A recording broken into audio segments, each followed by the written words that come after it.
साथियों नमस्कार।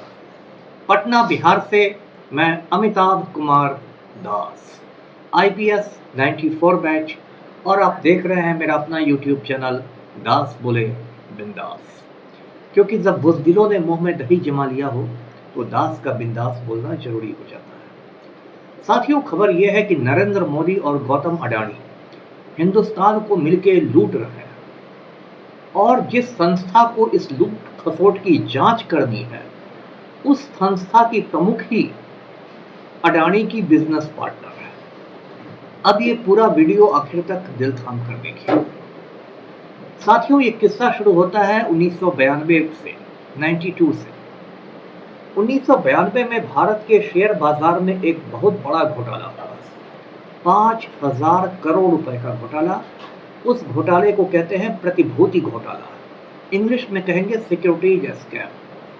इस प्रतिभूति घोटाला का सूत्रधार था हर्षद मेहता, जिसे बिग बुल भी कहते थे शेयर मार्केट में। हर्षद मेहता ने इतना बड़ा घोटाला किया कि उसमें लाखों निवेशकों की पूंजी डूब गई, लाखों लोग बर्बाद हो गए, कंगाल हो गए।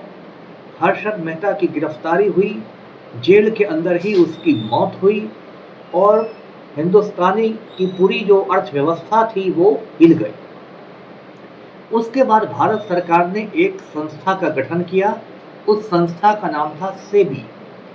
सेबी का फुल फॉर्म हुआ securities and exchange board of India.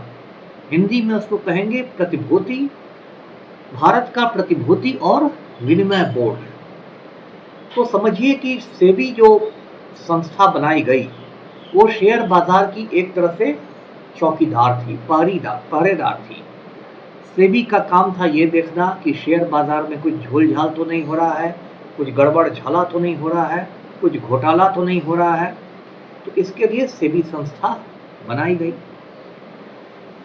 उसके बाद 2022 पहुंच जाइए। 2022 को 1 मार्च को सेबी संस्था की प्रमुख बनाई गई श्रीमती माधवी पुरी बुच। ये जो माधवी पुरी बुच है, इन्होंने IIM से पढ़ाई की है, इंडियन इंस्टीट्यूट ऑफ मैनेजमेंट से, जो एक प्रतिष्ठित संस्था होती है। बड़ी बड़ी इन्होंने कंपनियों में ऊंचे ऊंचे पदों पर काम किया और बड़ी बड़ी डिग्रियां हैं इनके पास। इनके जो पति हैं धवल बुच, वो भी बिजनेसमैन हैं, और एक अंतर्राष्ट्रीय कंपनी है ब्लैक स्टोन के सलाहकार हैं धवल बुच। तो सन 2022 में सेबी की प्रमुख बना दिया गया श्रीमती माधवी पुरी बुच को। ठीक है। उसके बाद पहुंच जाइए 24 जनवरी 2023, यानी कि 1.5 साल पहले की बात है। एक अमेरिकन फर्म है हिंडनबर्ग रिसर्च। उस फर्म ने सैकड़ों पन्नों की एक रिपोर्ट जारी की, और उस रिपोर्ट से हिंदुस्तान में समझिए तूफान आ गया, भूकंप आ गया, सब कुछ एक साथ आ गया। क्योंकि हिंडनबर्ग रिसर्च ने कहा कि जो ये गौतम अडानी जो भाई साहब हैं, गौतम अडानी और इनके भाई, बड़े भाई हैं विनोद अडानी, इन लोगों ने मिलकर हिंदुस्तान को हजारों हजार करोड़ का चूना लगा दिया है। अब आप जानते हैं कि जो गौतम अडानी कोई साधारण व्यक्ति है नहीं, ये जो हमारे बैल बुद्धि प्रधानमंत्री है नरेंद्र मोदी, इनके मालिक हैं। और गौतम अडानी जो हुक्म देते हैं नरेंद्र मोदी उनका पालन करते हैं। तो हिंडनबर्ग रिसर्च की जो रिपोर्ट आई उसमें बताया गया कि कैसे जो विनोद अडानी हैं उन्होंने मॉरिशस में शेल कंपनियां खोली हुई हैं। अब आप बोलेंगे कि शेल कंपनियां क्या होती हैं?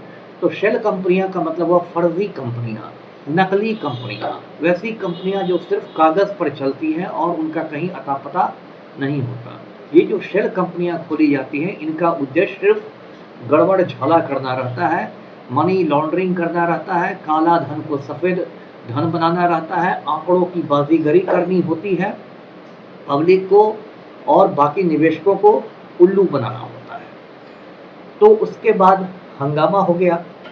हिंडनबर्ग रिसर्च के बाद संसद में पूरे विपक्ष ने मांग की कि जांच के लिए JPC बनाया जाए। JPC का मतलब होता है ज्वाइंट पार्लियामेंट्री कमेटी, हिंदी में उसको कहेंगे संयुक्त संसदीय समिति। उसमें राज्यसभा और लोकसभा दोनों के सदस्य होते हैं, और ये घोटालों की जांच करती है या किसी भी मामले की जांच कर सकती है। जैसे जो बोफोर्स वाला कांड हुआ था, उसमें भी जेपीसी बनाया गया था। कई बार जेपीसी बने, अभी आपने सुना होगा वक्फ बोर्ड बिल भी जेपीसी के पास भेजा गया है। लेकिन अब जो बैल बुद्धि प्रधानमंत्री है नरेंद्र मोदी, वो अपने मालिक के खिलाफ कैसे जांच करवाते, क्योंकि गौतम अडानी ही मोदी जी का सारा चुनावी खर्च उठाता है। आप जानते हैं इस समय पिछले 10 साल से इस देश में हम दो हमारे दो की सरकार चल रही है, 4 गुजरातियों की सरकार चल रही है। नरेंद्र मोदी, अमित शाह, मुकेश अंबानी और गौतम अडानी, इसमें 2 गुजराती जो हैं वो देश को बेच रहे हैं, 2 गुजराती देश को खरीद रहे हैं।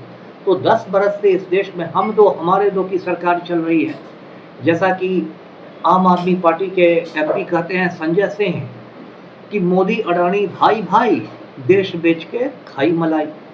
तो वही बात है, तो मोदी जी कैसे जेपीसी बैठाते, ये तो मतलब मालिक के साथ बिल्कुल मतलब विश्वासघात वाली बात हो जाती। तो मोदी जी ने सिरे से नकार दिया कि ऐसा कुछ नहीं होगा। लेकिन ये मामला पहुंच गया सुप्रीम कोर्ट ऑफ इंडिया, जो हिंदुस्तान की सबसे ऊंची अदालत है। वहां बैठे हुए हैं चीफ जस्टिस न्यायाधीश जो है DY चंद्रचूड़ साहब। उन्होंने कहा ये मामला तो बहुत गंभीर है, इसकी तो जांच होनी चाहिए। अब जांच कौन करेगा? जांच तो सेबी करेगी, क्योंकि पहले से सरकार ने ये एक नियामक संस्था बना रखी है। सेबी एक रेगुलेटरी ऑथोरिटी है और इसी नियामक संस्था का काम है कि वो शेयर बाजार के घोटालों की जांच पड़ताल करे। तो बिल्कुल स्वाभाविक था कि सुप्रीम कोर्ट ने सेबी से कहा कि आप इसकी जांच कीजिए। अब सेबी में कौन बैठी हुई थी? सेबी में बैठी हुई थी श्रीमती माधवीपुरी बुच। माधवीपुरी बुच ने टाइम पास किया, कुछ महीने ऐसे ही टाइम पास में निकाले और फिर सुप्रीम कोर्ट में रिपोर्ट सौंप दी कि भाई हमने तो जांच पड़ताल की, लेकिन कुछ ऐसा ठोस सबूत मिल नहीं रहा है, कुछ अडानी के खिलाफ कुछ मामला इसमें दिखाई नहीं पड़ रहा है। तो सुप्रीम कोर्ट भी क्या करता है, जब सेबी ही कह रही है, चौकीदार ही कह रहा है कि सब कुछ ठीक ठाक है, तो सुप्रीम कोर्ट ने कहा कि सब ठीक ठाक है। एक तरह से सुप्रीम कोर्ट ने गौतम अडानी को क्लीन चिट दे दी कि ठीक है, आपका सब काम बिल्कुल साफ सुथरा है।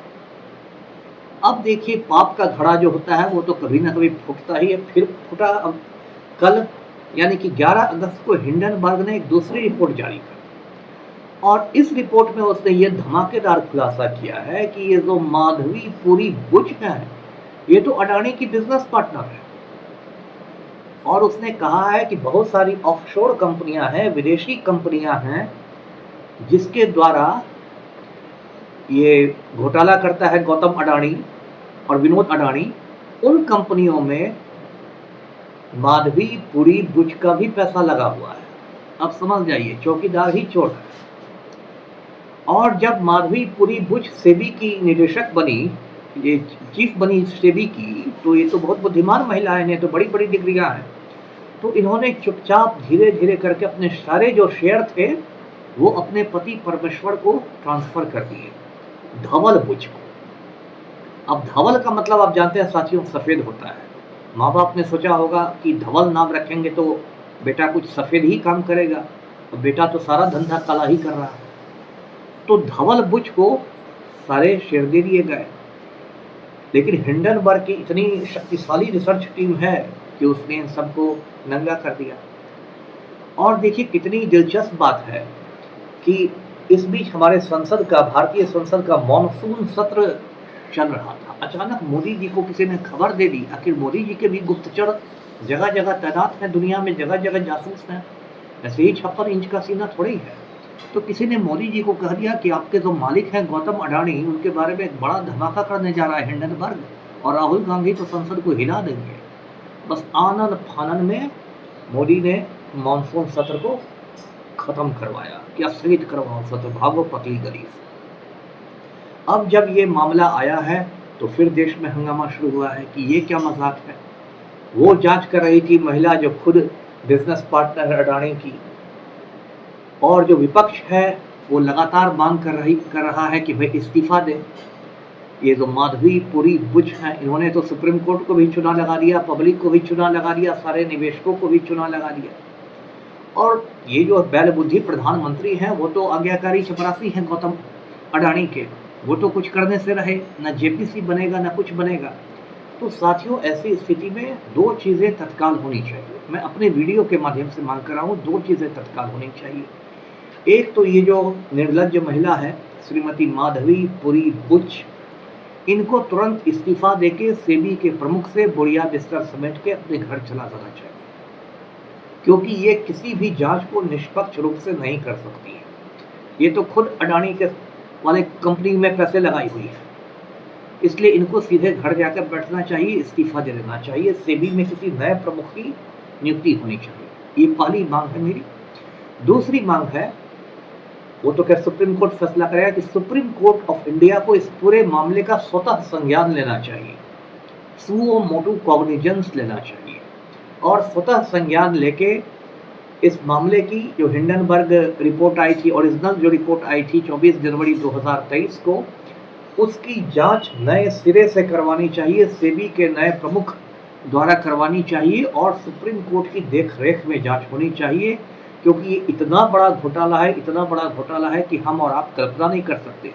मेरे जैसे लोग तो टमाटर का दाम बढ़ने पर टमाटर खाना छोड़ देते हैं, लेकिन गौतम अडानी जैसे लोग पूरे देश को खा रहे हैं बैठ के, और उनके साथ प्रधानमंत्री भी लगे हुए हैं खाने में, और आम आदमी को 5 किलो राशन देकर टहलाया जा रहा है। तो साथियों, फिर मुझे वही संजय सिंह की बात याद आ रही है, जो वो नरेंद्र मोदी पर कहते हैं कि जो आया था गंगा का लाल बनके, जो आया था गंगा का लाल बनके, वो रह गया अडानी का दलाल बनके। तो हम लोग अमृत काल में जी रहे हैं, जब अडानी का एक दलाल इस देश का प्रधानमंत्री बना हुआ है। गोरी मीडिया सिर्फ आपको बढ़ा चढ़ाकर खबरें दिखाएगा कि बांग्लादेश में हिंदुओं पर हमले हो रहे हैं, जिससे आप उसी में उलझे रहें और अडानी और मोदी के घोटाले नहीं देखें। तो आज का वीडियो यहीं तक था। वीडियो को शेयर करें, लाइक करें, चैनल को सब्सक्राइब करें। धन्यवाद। जय हिंद।